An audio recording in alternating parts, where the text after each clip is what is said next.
What's going on, everybody? It's your buddy, it's your pal Spaz Phoenix, the YWC Reality Check, and it's fantasy booking time, is it not? We're coming off of Survivor Series. CM Punk has come home. WrestleMania is right around the corner. Doesn't it feel like that? Doesn't it feel like wrestling's Christmas is right around the corner, just like real Christmas is right around the corner? Now, here's the deal. Why are you guys getting this instead of a WWE last week? Because this weekend I'm going to a Destiny show and it's going to be awesome. It's Destiny versus OVW. It's going to be a lot of fun. And then the weekend after that I'm going to Final Resolution, which is the final Impact pay-per-view under the Impact banner, which is also taking place at Battle Arts Academy, which is the home of Destiny Wrestling. Check it off your Spaz Phoenix bucket list. It's fine. So I don't know how much WWE last week you're going to get going into December, because I'm also going to a WWE house show. I've also got a bunch of family stuff coming up, and it's my birthday, and it's Christmas. So, you're getting this instead, because by the time we get to Monday, I'm going to be really tired from a Destiny show. It's also pretty damn cool in the new, post-Vince, enter Papa H era, that we can sit, even before Survivor Series, and look at most of what's going to happen at WrestleMania. It's pretty clearly plotted out, except for one major pipe bomb that went off at Survivor Series. Yes, I'm going to keep making those jokes because the AEW fans are not coping well, are they? But not doing WWE last week, this week. Instead, I just started writing down shit that's going to happen / shit that I would really like to see, and I've got way more matches on here than I need. This is my immediately post Survivor Series fantasy WrestleMania card. By the time we actually get to WrestleMania, I might do another one of these before we know what the actual card looks like. So there's stuff on here that we know is happening. There's stuff on here that I would like to see happen, and there's some stuff that I put on here just for funsies, as they say. So if you like this, if you want to see more stuff like this, if you want to see some more random speculative nonsense, pretty much. I know a little while ago I fantasy booked Shayna Baszler and Rhea Ripley all the way to WrestleMania, and I don't think that's going to happen, and that's not happening on this card either. But if you guys like this stuff, please let me know. And I will say, if you're listening to this on YouTube, please consider listening to it somewhere else. I'm having a lot of problems with YouTube right now. Please go check it out on Rumble or on any of your podcasting platforms of choice. I do appreciate it. As always, if you're listening to this somewhere other than YouTube, do me a favor, hit me up on X at Spaz Phoenix and tell me where you're listening so I know where I should focus. It's the same everywhere, but I'm not going to put it where there's nobody, if that makes any sense. So, I've got this sort of broken up. I've got this into big pile of people matches, singles matches for singles matches' sakes, mid-card matches, tag team title matches, women's title matches, and men's title matches. That's just, I had to section it off because it was the only way I could properly, it's the only way I could properly organize it, because I'm not going to say, oh, this would be the main event of night 1, this would be the main event of night 2, and I think this would be a great match for match 3 of night 2. I'm not going to be one of those weird people. If you want, throw some of these on the kickoff. Some of the ones that I've thrown on here just for fun, you could put them on the kickoff and I really wouldn't mind. Starting with a very fun match. It's a 6-person mixed tag. It's Chase U versus the Alpha Academy. But for reasons that will become clear later, it is the Alpha Academy represented by Maxine Dupree, Otis, and Tozawa versus Chase U, which is Andre Chase, Duke Hudson, and Thea Hale, with JC Jane in their corner, just because JC Jane's hot and more is more. It's one of the few crossovers that I have from NXT. I don't have very many. Chase U versus the Alpha Academy, it is as simple as, they're two school gimmicks. Professor Gable, Professor Chase. I mean, I've got Gable doing something else on this card, but it could still very much be the proud head of Chase U versus the proud Professor Gable and all that kind of thing. And I think Thea Hale and Maxine Dupree against each other would be hilarious. I think any of them dealing with Otis will be great. Tozawa is low-key kind of awesome these days. Like, he's straddling the line between being a really cool character, where he's doing the nasty Tozawa dance. I don't know why I'm moving around. You guys can't see me. This is an audio platform. But he's also, like, ripping out mini-bangers on NXT against guys like Noam Dar for the Heritage Cup. So I think that could be a lot of fun. Let me know who you want to win down in the box below or on X. Another 6-person tag. Because when I was putting this all together, one person I completely forgot about because he hasn't been on our screens in a while is AJ Styles. And initially, I mean, Nakamura's doing some funky shit right now. Nakamura has just set his sights on Cody Rhodes, but we know what Cody Rhodes is going to be doing later on. We'll talk about it later on. I thought it might be kind of fun if we could find a way to bring AJ Styles and Nakamura back together in a way that isn't a cock kick party. I mean, that's very AEW, is it not? But I mean, AJ's there with the OC, and we don't get to see the OC that much either, so why not have AJ Styles, along with the OC, taking on a supergroup? And if you're Nakamura, why wouldn't you take a page out of the book of somebody like a Mick Foley? Mick Foley, not too long ago in the wrestling history, took a look at two guys that were beating the crap out of each other and said, hey, why don't you guys become a tag team? And that's how we got The Bar. That's how we got Sheamus, who's still awesome, and that's how we got Cesaro. And whatever happened to Cesaro? I really don't know. Anyways, there's literally this week on Raw, two big men slapping man meat, and did it all the way through the arena, pretty much, through the barricade, through Barry Barricade, as Simon Miller would say. And that's Ivar and Bronson Reed. So if Nakamura can take a look at these guys and say, hey, this is what they're willing to do to each other, think what they could do as a team. Unfortunately, Eric is not with us right now because he's had his spinal stuff. A team of Nakamura, Ivar, and Bronson Reed, which would have Valhalla in their corner, which would mean Mia Yim / Michin would be in the OC's corner. That would be a hell of a match. Not only because you get AJ Styles and Nakamura going at it once again, but, I mean, Anderson's awesome, but, you know, the bigger fella being Gallows. Gallows going up against the big guys in Ivar and Bronson Reed would be fantastic. And the attitudes of the OC would make that hilarious. Nakamura trying to be creepy, you know, mastermind, Dr. Claw bad guy would be awesome. And Ivar and Bronson just enjoying smashing stuff would be awesome. So yeah, AJ Styles, Luke Gallows, Carl Anderson versus Shinsuke Nakamura, Ivar, and Big Bronson Reed. Now, come to the last big pile of people match. I should mention when I say big pile of people matches, by the way, I am going to have a men's battle royal and a women's battle royal, and your winners can be whoever. I don't know, Cameron Grimes and Bianca Belair. Who the fuck cares? Big hint on who's not on my card. But Rey Mysterio, Santos Escobar. And I said, if Rey... I booked a smaller group-on-group thing a while ago for if Rey wasn't fit to compete. But if he is fit to compete, why not bring in the LWO and some extensions of some other people to take on Santos? Because Rey Mysterio, Cruz del Toro, Joaquin Wilde, Carlito, and Dragon Lee all have an axe to grind with Santos Escobar. Rey was turned on. Del Toro and Wilde are looking at their former leader, their former mentor, or whatever, saying, what the hell's happened to you? Carlito is mad about what's happened to his friend Rey. Dragon Lee had his match at the last pay-per-view, at Survivor Series, replacing Carlito when Carlito was taken out, and had a hell of a match with Santos Escobar, and if nothing else, I would love to see those two fight again. So now Santos Escobar has a problem. He doesn't have the LWO. He doesn't even have Legado del Fantasma. Now let's dig deep into the rumors that were circulating before Survivor Series, and yeah, have him reach down to NXT and bring up Humberto and Angel Garza. Because they are rebuilding themselves in NXT as heels, as people that are going to be taken more seriously. They're not Los Lotharios anymore. They got the fucking Freddy Krueger slashes on their chests, kind of looking like the American Wolves. It's fine. But them drastically striving to be taken seriously, like that whole attitude would go along with what Santos is going back to his, like, you know, cartel mafioso type character that he was in NXT. That was awesome. The three of them would be a great team. But then you got 5 baby faces to deal with. So who else do you bring in? You really want to stick it to your former mentor, Rey Mysterio. Rey Mysterio was like a dad to you. So scoop down. Now, he's not an NXT person, but he's still an NXT champion. Throw Dominic Mysterio on that team.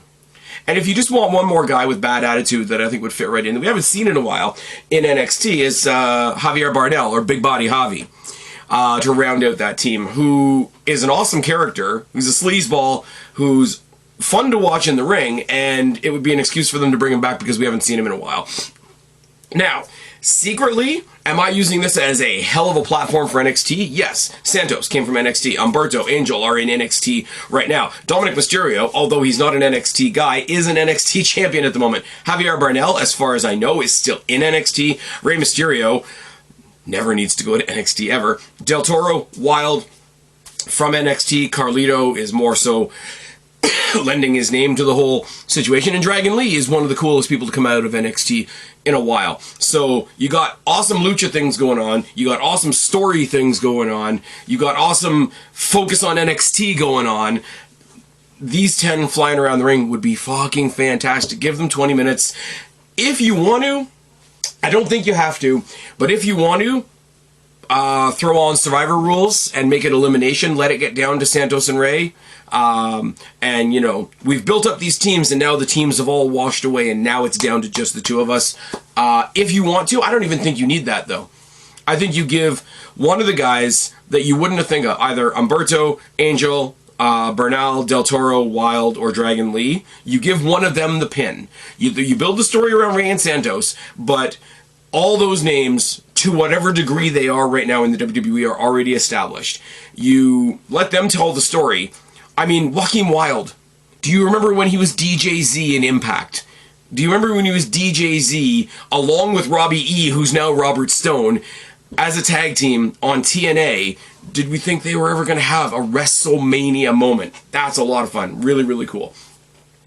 Let's get into the singles matches. And when I say the singles matches, I mean singles matches that are just matches for matches' sake. The example I always use, ironically, because they both just came back, there was a WrestleMania, I don't remember which one, because I'm not that kind of encyclopedia guy, where every match on the card was either a title match or had a stipulation attached. Like it was either a no DQ match or a street fight or whatever, or a title match or a triple threat or a multi-person or a tag or whatever. There was one match that was a singles match that was a match for match's sake, and that year it was Randy Orton versus CM Punk. And since they both just came back, that's really ironic because it's the example I use all the time. I've got four. I've got four. The first one is Jade Cargill versus Charlotte Flair. We know it's happening. They've been pushing for it to happen forever. The other one that she was teased to fight with is going to be somewhere else on the card, I promise you. I don't care what you say. I don't care what the Sasha stands say. Everybody has their best match against Charlotte. They just do. Jade Cargill, they're presenting her like a star. She has the aura of a star. They're giving her the slow build. They're not throwing her in the deep end. I like all of those things. She's not the greatest wrestler. And I'm not just saying that because she's from AEW, but it is kind of funny. And all Triple H's comments from the press conference of Survivor Series when he was asked about Jade Cargill, he just said basically like she wasn't given all the tools she needs. I want to make sure that she can hit the ground running when she does get running because she's going to be huge. How do you do that? You give her a big marquee moment against Charlotte Flair. Now what does this do? It does two things. Charlotte Flair is probably not going to win. People are immediately going to be happy about that. Jade is going to win. Probably people are going to be really happy about that. It's not going to be the main event, so big, bad, evil Charlotte won't be in the main event. That'll make people happy. She's not going for a title. Big, bad, evil Charlotte can't go for a title. People will be happy about that. But low-key, it'll be probably one of the best one of the best opportunities, I should say, presented on the night. Even people that hate Charlotte Flair admit the match that she had with Rhea Ripley was fucking awesome. So let's do that for Jade Cargill. Let's get her off on the right foot. Speaking of comebacks, Randy Orton came back at Survivor Series looking jacked. Good for him. Happy for the guy. More so happy that he's healthy enough to come back and do what he loves. But also, the dude is fucking jacked. Let's have him go up against another big, jacked, angry dude in Drew McIntyre. Now, recently, Drew McIntyre has said he's going to put his hatred for Jey Uso aside, his vendetta for Jey Uso aside, and go after the championship. He's not going to be able to go after the championship as we saw on Raw because the championship match, the championship opportunity, has gone to Jey Uso. Drew McIntyre was supposed to get his hands on Jey Uso in a cage. The opportunity presented to him by the Judgment Day, by Rhea Ripley, in War Games, was his chance to get his hands and some retribution on Jey Uso in that cage. Well, they lost. And they lost when Randy Orton came in and basically cleaned up shop. It's not too hard to tell the story when Drew doesn't get a shot at the championship to revert back to his hatred for Jey Uso. And if Jey Uso's already spoken for on the night, which he is, spoiler alert, the next one is, well, who spoiled the fun last time I was going to get my hands on Jey Uso? And it's very easy to tell the story of him, rightly or wrongly, blaming Randy Orton. Now, these guys will pound the shit out of each other. Oh, yes. I mean, Orton doesn't need to win. Drew McIntyre as a heel going over a freshly returned jacked Randy Orton would be a hell of a story. I would love to see the match. I would love to see the promos. People are already saying, oh, Randy Orton's going to come back and make everything boring. Did you hear the reaction? Did you hear the reaction at Survivor Series? Did you hear the reaction on Raw? It's going to be fine. You'll be fine. It's fine. Now, why is Jey Uso? Why is Jey Uso not available for a match against Drew McIntyre? Because Jay's facing Jimmy at WrestleMania. Now, they've said it in interviews, they've said it in all kinds of different talking spaces that the one thing they really want to do before their career is over is face each other at WrestleMania. Very, very easy to do because Jey Uso is going on this enlightened path on Raw, breaking himself away from the bloodline, dealing with all the hatred from the babyfaces on Raw because of what he did with the bloodline and what he's trying to distance himself from and whatever. And what better person to take that out on than Jimmy, who's now more obnoxious and more delusional than ever, more under the spell of Roman Reigns, at least right now, than ever. Not only can he see everything that he hates in Jimmy Uso, he can see everything that he used to be in Jimmy Uso, and the storytelling ability of Jey Uso has gone underrated for long enough. Nobody knows you better than your brother. Nobody knows you better than your twin. Nobody's going to be able to give you a better match, tell a better story, Jimmy and Jay, at WrestleMania. And maybe afterwards they even hug it out. And not to double down on the brother versus brother storyline, at least metaphorically speaking, we're going to do Sami and KO at WrestleMania as well. Have we seen Sami and KO? Yes. Have we seen it in NXT? Yes. Have we seen it on the main roster? Yes. Has it had the WrestleMania stage that it deserves? No. Now, bitter, spiteful heel Kevin Owens up against Sami Zayn would be awesome. Now, Sami Zayn was the one that welcomed Jey Uso with open arms back to Raw, even though that was the trade that took his friend to SmackDown, that broke up their tag team, that kept them from getting another tag team title shot, all that stuff. Now, what I want to do is have some sort of situation. There's going to be 3 teams that are fighting for an opportunity to get a chance at Judgment Day and the tag team titles. We'll get to more of that later. There's 3 teams. And that whole situation, whether you do a series of matches or whatever, is going to be a tie between 2 of those 3 teams. The odd team out is going to be KO and Sami Zayn. And KO is going to be pissed off, be on SmackDown, be separated from his brother, for lack of a better term, and he's going to see this last opportunity as a way to get back with Sami, back with his friend, back with his brother, back on track, back into the tag team title picture. And he wants to reconnect with Sami Zayn so bad that when they lose, he snaps on Sami Zayn. And you get a repeat of the takeover, and you can go back and check out NXT Rewind. I've done a review of the takeover where it happened, where Kevin Owens debuted in the opening match against, I don't remember what his name is, Juice Robinson now, but he was doing the hippy-dippy gimmick back then. He debuted against him in the opener. Sami Zayn won the title in the closer, and what happened at the end of the night? Pop-up powerbomb on the apron. You tell that story, you let the history tell its own story, and you get to Sami Zayn versus Kevin Owens. No stipulations, no titles, no bullshit. Just a straight-up match between the 2 of them to do as much as they can possibly do on the big WrestleMania stage.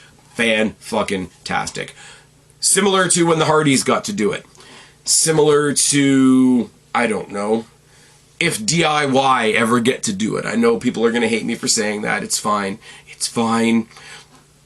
But, yeah, those are your match for matches sake matches. Jade Cargill versus Charlotte Flair, Drew McIntyre versus Randy Orton, Jey Uso versus Jimmy Uso, and Sami Zayn versus Heel KO. Now you got the mid-card championships, and I'm not breaking any new ground really here. Intercontinental Championship, we all know that the one guy that we want to get one more crack at that title is Chad Gable. We know he can take Gunther to the limit. How do you tell somebody you're going to take them to the limit?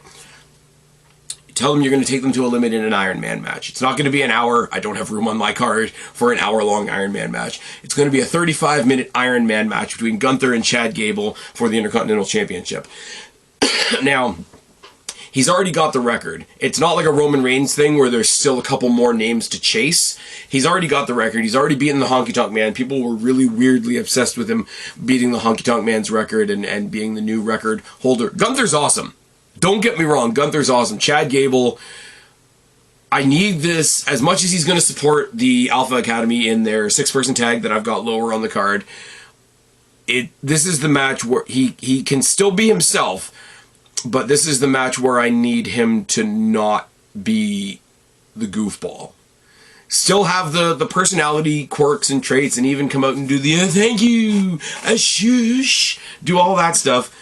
Match starts. The eyes narrow, and now you've got, like, serious Olympian Chad Gable tossing Gunther around the damn ring for 30 minutes. I think it would be awesome. I think this would be, I don't want to break it down like this, but this will be like the wrestler's wrestler match of one of the nights. Now, the polar opposite of that is the one that we can already pretty much predict for the United States Championship, and it's going to be the Maverick, Logan Paul, who's awesome, even though nobody wants to admit it. It's fine. Get KSI out there in his fucking prime bottle costume, the whole fucking shtick. And who's he facing? Who's he defending that United States Championship against? With everybody saying, L.A. Knight, yeah. I just want this for the promos. I really, really do just want this for the promos. Because Logan Paul's a dickhead, IRL, and I just want L.A. Knight to come and cut that off and just kind of eviscerate him. Because if Logan Paul shoots off at the mouth, then L.A. Knight shoots off at the mouth better, and that brings out a more vicious, violent, dickhead side of Logan Paul, that makes for a really interesting match. That is where you start breaking the I'm a celebrity that happens to also be really awesome at this wrestling thing to I've already got one of your titles. You might as well start considering me somebody that's on your roster. LA Knight versus Logan Paul will be awesome. LA Knight, again, is another one of those guys that's not, like, that people say is not that exciting in the ring. He is. He's a fucking good wrestler. He's been wrestling for a long-ass time, but he's a storyteller. The match is in his face. The match is in his voice. The match is when he raises his finger up and the entire crowd does the LA Knight, yeah, thing. Like, it's that kind of match. The last time I was at SmackDown in Toronto. Now, mind you, this was Edge's quote-unquote retirement in Toronto in the main event with Edge in his retirement match with Sheamus the last time he was ever going to wrestle in WWE, apparently. They were still chanting LA Knight. I hate to break it to you. I don't know whether that came across on TV, but it just did. Now this, and the rampant hatred people have for Logan Paul for villainizing Rey Mysterio, who's got his own turmoil now that we've already talked about, all that's going to come together wonderfully. Now, you want to talk about championships. Let's talk about the championships that nobody takes seriously. And that is the WWE Women's Tag Team Championships. And no, they're not presented very well at all. I don't need a story here. I don't need a how did we get here. I don't need a oh my god, is it going to be this or this or this. We are going to have a women's tag title gauntlet. The difference being, whenever they do a tag team gauntlet match for the tag team titles, the champions usually come in last. It's not what I'm doing here. That is not what I'm doing here. Chelsea and Piper are coming in first, and the opponents come thick and fast. You've got Alba and Isla Dawn. You've got Casey Catanzaro and Katana Chance. You've got Shayna Baszler and Zoe Stark. And you've got Asuka and Kairi Sane of what I will say New Damage Control. I don't even care who wins. I would love to see Casey Catanzaro Caden Carter and Katana Chance get a chance at something. I like the spooky shit, so Alba Fire and Isla Dawn, I can speak, I swear, would be great. Shayna and Zoe Stark would just go around and kill everybody for a while. That would be fun. Asuka and Kairi Sane would probably contribute to the larger Damage Control story. And I mean, after that, Chelsea's a great character. Piper is an awesome single star. Piper is the only one I really actually give a shit about seeing in a match with Nia Jax somewhere along the line. So Chelsea and Piper are losing. I don't know who's winning. Shayna, Zoe, Caden Carter and Katana Chance, Alba Fire and Isla Dawn, Asuka and Kairi Sane. Of those other 4 teams, any team. I know that the last 2 call-ups, or the last 4 call-ups from NXT have not been featured very prominently, which sucks. Caden Carter, Katana Chance are awesome. Alba Fire and Isla Dawn are awesome at what they do. Caden Carter and Katana Chance do all the high-flying gymnastic stuff. Alba Fire and Isla Dawn these days is a lot more like character-based stuff. They're really playing up the idea that people have been saying online already, that those titles are cursed, and that's why people keep getting hurt, getting injured, losing partners, etc., etc. I mean, at one point those belts were on Sasha Banks, so of course they're cursed. I think it would be a lot of fun. I think it's a gauntlet that you'd snap through pretty quickly. I don't have any delusions that this would take up a lot of space on the card, but it would be a lot of fun.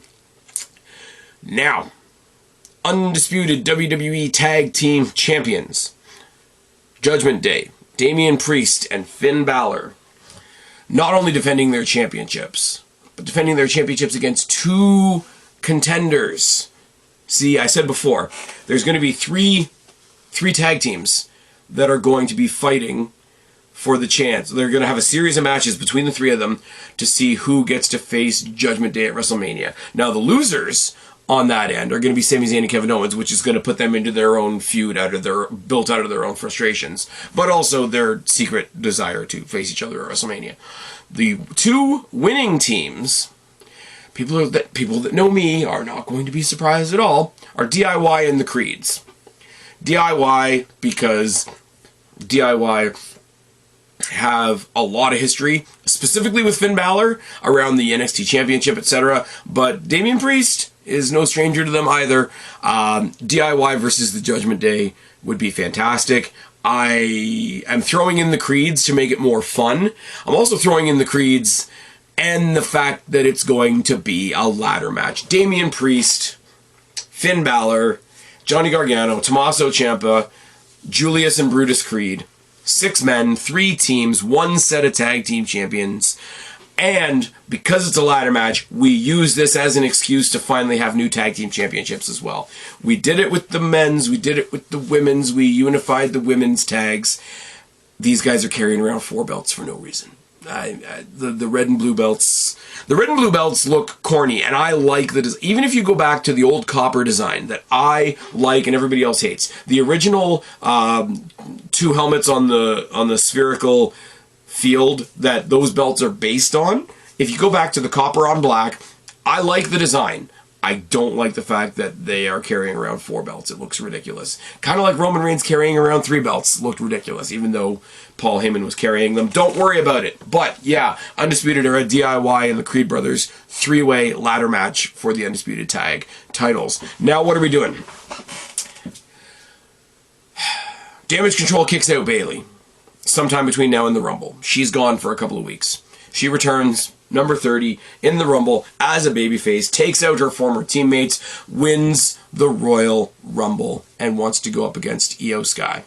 Now, Io Sky versus babyface Bayley is interrupted by one other person that was attacked by Damage Control, that was affected by Damage Control, that was bullied by Damage Control, and if you know me, you're not going to be surprised by this either.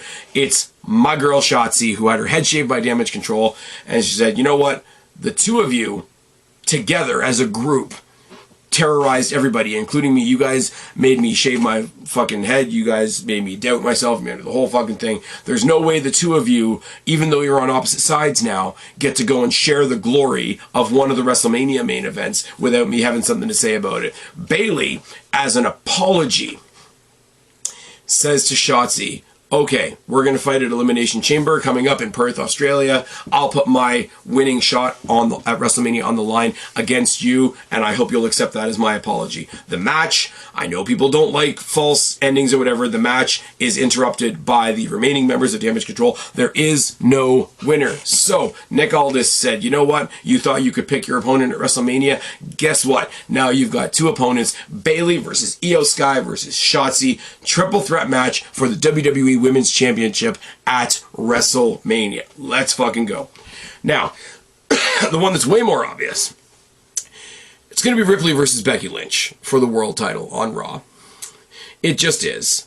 Now, does she need to win the Rumble? No. Becky's won the Rumble. Becky got to be one of the first three, never mind Bianca Belair, never mind Sasha Banks, the real history makers of women's wrestling at WrestleMania are Ronda Rousey, Charlotte Flair, and Becky Lynch, as they should have been at the time. So Becky Lynch, much as I love her, does not need to win the Royal Rumble to get this title shot. She can win at Elimination Chamber in Perth, Australia. It'll be awesome. It will be awesome. Rhea Ripley storming down to the chamber after the match is over and staring down Becky Lynch is fucking money. A year ago, they passed each other on the aisleway, and that picture of the two of them face to face for a second was all over social media forever. Do you know how I know that? Because I'm on social media way too much. I wouldn't mind this being a street fight. I haven't put it up on my notes that it's going to be a street fight, but I wouldn't mind this being a street fight, not going to lie. Not saying that I want other people to come down, not saying that I want other enemies of Becky Lynch, I'm not saying I want all the myriad of monsters ball of competitors that Ripley has had in the past little while to come down and get involved, but I wouldn't mind this being a hell of a scrap, because, you know what, you're talking about two ladies here that don't mind getting a bloody nose and a busted lip, to say the very, very least. Not that I want anybody to get hurt. Obviously, this isn't AEW. We don't need to be drinking each other's blood and shit like that. But these two ladies could have a hell of a scrap. You give these ladies main event night one. I said I wasn't going to speculate for placement, but yeah, main event night one. Becky Lynch, Rhea Ripley. Fuck yes. Make it a no DQ. Have everybody coming out of this match worse for the wear, and the winner really, really, really looks like a winner. Abso-fucking-lutely. It makes me overlook the Shayna Baszler-Ripley rematch that I do want to see, which I do think does deserve to be a WrestleMania match at some point, but I've got Shayna Baszler in that women's tag team gauntlet trying to make those titles look a little bit better. Now, I am willing to concede the match that everybody wants. Roman Reigns, Cody Rhodes, all the shit and nonsense. Oh, he's got to finish his story. He's the only one that can finish the bloodline, even though he wasn't involved in the bloodline for most of it. Cool. Cody Rhodes, Roman Reigns, have a big picture of Dusty Rhodes by the ringside. Have a picture of Goldust at ringside. Get what's-her-face. Get Brandy out there swearing and cursing and doing all the weird shit that she does. Have Cody out there bleeding and crying and telling us about his mixed baby and being strange. I don't care. Roman Reigns, Cody Rhodes. It's Thanos. I don't want it. I don't particularly want to see it, to be perfectly honest with you. But it is Thanos. Dread it. Run from it. There's no escaping it. We're getting Cody Rhodes versus Roman Reigns at WrestleMania. What we don't need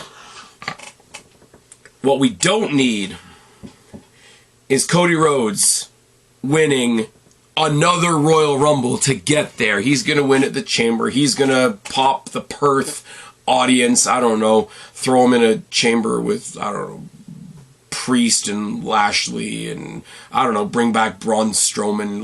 Let him kill all the monsters, and then the biggest monster will be at WrestleMania, and then he will have finished his story and splooged all over himself. Cool. Fine. Whatever. He doesn't need to win the Rumble to get there, because you know who does. You know who does need to win the Rumble. Oh, fucking yes. And, I will say, filming this on the last day of November 2023, it's going out probably tomorrow morning. Everybody is saying since Punk came back, everybody is speculating through all the dirt sheets and through X and Instagram and all the typical no DQ, PW Torch, what culture, wrestle culture. They're all speculating around this rumor that CM Punk is somehow in 2024 going to be wrestling Stone Cold Steve Austin to pay off that old thing that they did with Jim Ross leading up to one of the video games way back when. Would I love to see CM Punk versus Stone Cold Steve Austin? Yes, I would. I think it would be a hell of a spectacle, and that's what it would be. It would be a spectacle. We saw what Austin can do to his credit, and we've seen what Stone Cold Steve Austin can't do, with no disrespect intended. Unfortunately, CM Punk, on my WrestleMania, his dance card's a bit full. His dance card's a bit full. He's got other things to do that day. Stone Cold Steve Austin is going to have to wait, because winning the Royal Rumble and main eventing night 2 of WrestleMania against Seth Rollins for the WWE World Heavyweight Championship is the voice of the voiceless, the man who just came home, the man who's got everybody's attention now. CM Punk versus Seth Rollins for the world title is the main event that I want to see this year. It just is. Never mind the acting that Seth Rollins did at Survivor Series after the cameras went off the air for all the cell phones to capture. But I mean, they're two great wrestlers. They're kind of cut from the same cloth. The story between Punk and the Shield, and how Punk almost got what he wanted with the Shield, except he wanted Cassius Ohno instead of Roman Reigns, which would have sucked. Even I'll admit that. The way they were there to back him up, and then they went against him, and I think just everything. I think CM Punk coming back right now to shake his head at this version of Seth Rollins. CM Punk is the person that can walk into WWE right now, as much as we all love Seth Rollins, and say, what the fuck are you doing? Why are you being so silly? On the other side of the coin,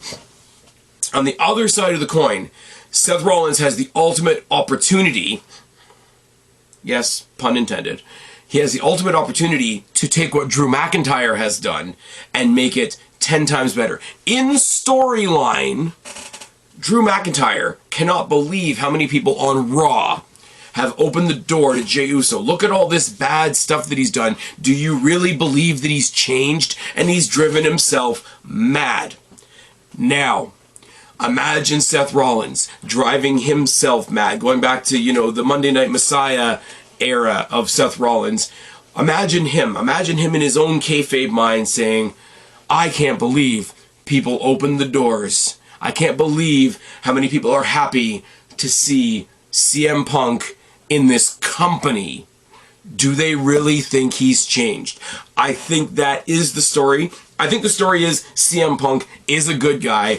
Seth Rollins sees a bad guy, drives himself crazy, and ultimately it costs him the World Heavyweight Championship. I think that's fantastic.